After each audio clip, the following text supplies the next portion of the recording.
UK जाना चाहते हो, वो भी यूथ मोबिलिटी वीज़ा के थ्रू और कन्फ्यूज़ हो कि भाई क्या करेंगे, क्या नहीं करेंगे, कहाँ घूमेंगे, कैसे रहेंगे, क्या जॉब भी मिलेगी या नहीं मिलेगी, पैसा सेव कर पाएँगे या नहीं कर पाएँगे, बहुत सारे लोगों के बहुत सारे डाउट्स हैं। इसीलिए आज हम लेके आए हैं जो मेरे से पूछे जा रहे थे कमेंट, बहुत सारे कमेंट्स के आंसर इस ब्लॉग में देने वाले हैं, तो ये ब्लॉग देखना लास्ट तक। Hello friends, welcome back to our channel UK की live blog. So I hope आप लोग सब लोग सही होंगे। मैं भी एकदम फंटास्टिक हूँ। My name is Divyani Gupta और आज की वीडियो में हम कवर करने वाले हैं यूथ मोबिलिटी वीजा 2025 के ऐसे पूछे जाने वाले क्वेश्चन जो कि आपको जानना बहुत जरूरी है, क्योंकि काफी लोग मुझे कमेंट करके पूछ रहे थे। हर कमेंट्स का पॉसिबल होता है, मैं करती हूँ रिप्लाई, बट हर क्वेश्चन का रिप्लाई नहीं कर पाती हूँ, क्योंकि और कुछ मैंने ये देखा है कि भाई कुछ लोग सेम क्वेश्चन पुट अप कर रहे थे, तो हर पॉसिबल नहीं था कि आंसर को हर एक कमेंट का आंसर दे पाए। तो मैंने कहा क्यों नहीं इन क्वेश्चंस को उठा के उनका आंसर दिया जाए और अच्छे से एक्सप्लेन किया जाए, आप भी अच्छे से समझ पाएँ और आपकी हेल्प हो। यदि आप भी सोच रहे हो कि मुझे यूटिलिटी वीज़ा के लिए अप्लाई करना चाहिए या नहीं करना चाहिए, वहाँ जाकर मैं क्या कर सकता हूँ, क्या नहीं कर सकता, जिनके आपके बहुत सारे जो भी डाउट थे आज हम क्लियर करने वाले हैं और पूरे क्वेश्चन कोशिश करेंगे कि इसमें कवर कर सकें। स्टार्ट करते हैं।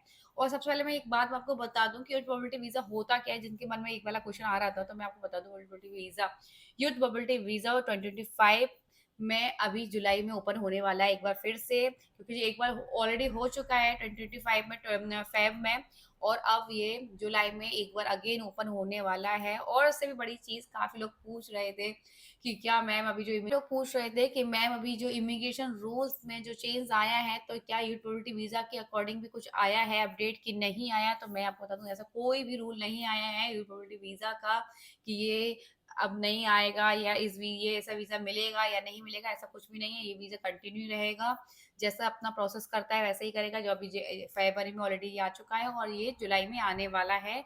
यदि आपको लगता है कि आपको यूके आना चाहिए, घूमना चाहिए और जॉब करना चाहिए, तो मैं आपको हमेशा यही एडवाइस दूँगी, तो ज़रूर उसको जाकर अप्लाई करें। जुलाई में ओपन होगा।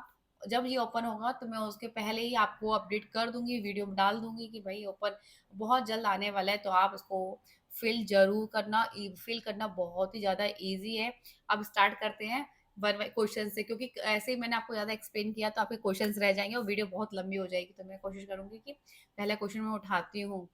एक कमेंट था ये आ रहा था मेरे पास कि मैम हमारे अकाउंट में 2.5 लाख रुपए, जैसे 28 डेज़ में 2.5 लाख रुपए से कम होता है स्टेटमेंट वो, तो क्या हमें वीज़ा इस केस में मिलेगा या नहीं मिलेगा? तो मैं आपको ये बताऊँ, ये कंडीशन उन्होंने रखी है कि आपको उन्होंने क्राइटेरिया दे रखा है 28 डेज़ में आपको 2.5 लाख रुपए शो ही करना पड़ेगा, जो कि आपके पास ही रहेंगे, उनके पास नहीं जाएँगे। बट वो उनको सेफ ज़ोन में रखना चाहते हैं। यदि आप आते हो और आप यहाँ रहने का या कोई भी आपको प्रॉब्लम आती है, जब आप नहीं जाओ तो उनको एक सेफ्टी लाइन रहती है, इसलिए वो आपका पैसा आपके अकाउंट में ही रहेगा। हाँ, बट उसकी गाइडलाइन है, आपको अपने अकाउंट में 28 डेज़ का जो स्टेटमेंट होगा, वो आपको शो करना पड़ेगा 2.5 लाख रुपए।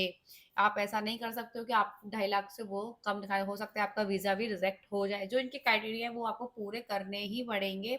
नेक्स्ट क्वेश्चन आता है कि जॉब हमें किस-किस फील्ड में मिल जाती है यदि हमारा यूटिलिटी वीज़ा होता है तो।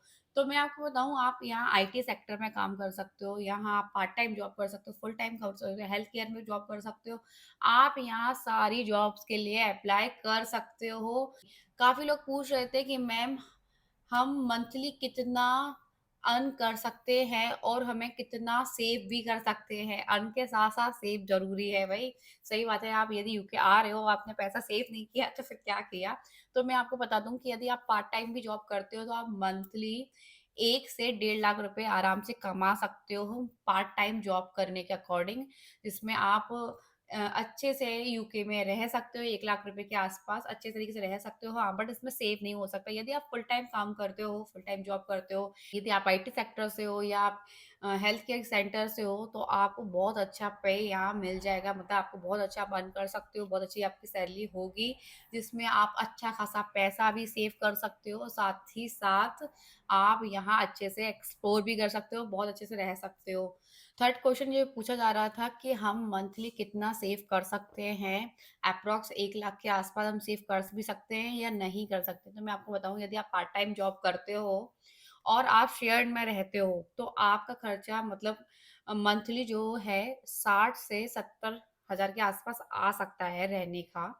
और यदि आप फुल टाइम जॉब कर सकते हो तो आप 1 से डेढ़ लाख के बीच में या 2 लाख के बीच भी सेव कर सकते हो। तो ऐसा नहीं है कि आप यहाँ पैसा सेव नहीं कर सकते हो। यदि आप फुल टाइम जॉब करते हो, आप यदि हेल्थ केयर सेक्टर में हो या बैंकिंग सेक्टर में हो या आईटी सेक्टर में हो, जिसमें आपकी सैलरी बहुत अच्छी पैकेज आपको मिल सकता है और आप अच्छा खासा पैसा सेव भी कर सकते हो। यदि आपकी सैलरी सपोज़ करो 40 से 50 लाख के बीच में भी होती है, तो उसमें भी आप मंथली 1.5 से 2 लाख रुपए आप सेव कर सकते हो। और आप यदि आपको आना यदि एलिजिबिलिटी वीज़ा आपको है तो आप अकेले ही यूके आओगे, तो आप शेयर्ड में भी रह सकते हो, जिसमें अब खर्चा आपका आराम से स 600 से 800 पाउंड की, या आप ज़्यादा मैक्सिमम मान के चलो तो आप 1000 पाउंड तक आराम से आ जाएगा। तो आप अच्छा खासा पैसा सेव कर सकते हो।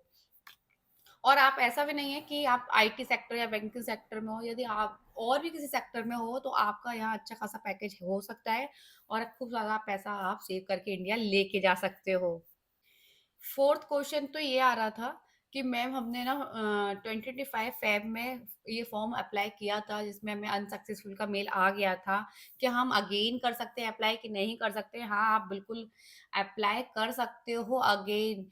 ऐसा नहीं है कि आपका जब आपका अनसक्सेस का मेल आ गया है, आप 3 टाइम 4 टाइम्स, इवन आप 4 टू 5 टाइम्स भी अप्लाई कर सकते हो। हो सकता है आपका अभी नहीं हो पा रहा है, हो सकता है नेक्स्ट में आपका हो जाए, हो सकता है आपका नेक्स्ट में भी नहीं हो तो नेक्स्ट टू नेक्स्ट में, थोड़ा-सा पेशेंस रखना। बट हो सकता है कि आपका लकी ड्रॉ अब निकल आए और आप भी यूके आ सकते हो और पैसा भी कमा सकते हो। यदि आप पढ़ना चाहते हो तो आप पढ़ भी सकते हो, साथ ही साथ जॉब भी कर सकते हो और पढ़ाई भी कर सकते हो। और वीकेंड मिलता है तो आप इसमें अच्छे से एक्सप्लोर भी कर सकते हो। तो भई आप सारे काम कर सकते हो। इतनी टेंशन लेने की कोई भी बात नहीं है। आप आराम से, यदि आप अप्लाई 2 या 3 टाइम्स या 4 टाइम्स से अप्लाई कर सकते हो। यदि आपको मिल आ जाता है तो आपके लिए बहुत अच्छी बात है।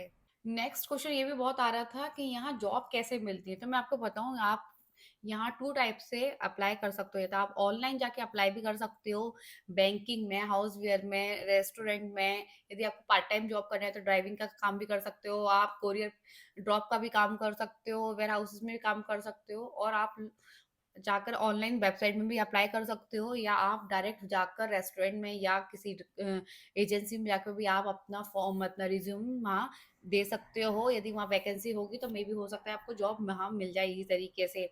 तो यहाँ 2 टाइप से, मतलब ऑनलाइन और ऑफलाइन डायरेक्ट तरीके से ना जॉब अप्लाई कर सकते। एक क्वेश्चन ये भी बहुत आ रहा था कि भई मैम टोटल खर्चा कितना आता है?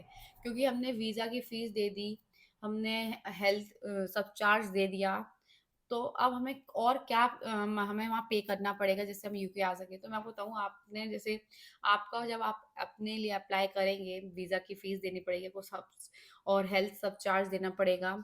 इवन आपको टिकट्स के पैसे भी, मतलब टिकट के पैसे भी आपके समथिंग, आपको जो टिकट पड़ेगा इंडिया से यूके का, वो पड़ेगा आपको 40 से 50 हज़ार के बीच में।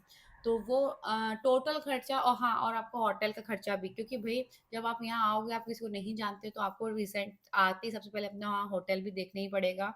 और जो होटल्स होते हैं काफ़ी कॉस्टली होते हैं, और लंदन की बात किया जाए तो वहाँ बहुत ज़्यादा ही महँगे होते हैं। अब नियर बाय सिटी में देखना चाहते हो तो वहाँ थोड़े-से आपको रीज़नेबल रेट के मिल जाएँगे। हाँ, बट वो सस्ते तो नहीं होते हैं। तो एटलीस्ट आपको 1 या 2 महीने के लिए यहाँ घर होटल लेना पड़ेगा रहने के लिए, क्योंकि यहाँ घर भी बहुत जल्दी ईज़ी तरीके से आपको नहीं मिलते हैं। और दूसरी चीज़ ये है कि हाँ, आप यदि अकेले आ रहे हो तो आपको ये चीज़ बेनिफिट मिल सकती है कि आपको शेयर्ड जो हो रूम होते हैं या घर होते हैं वो जल्दी मिल जाते हैं।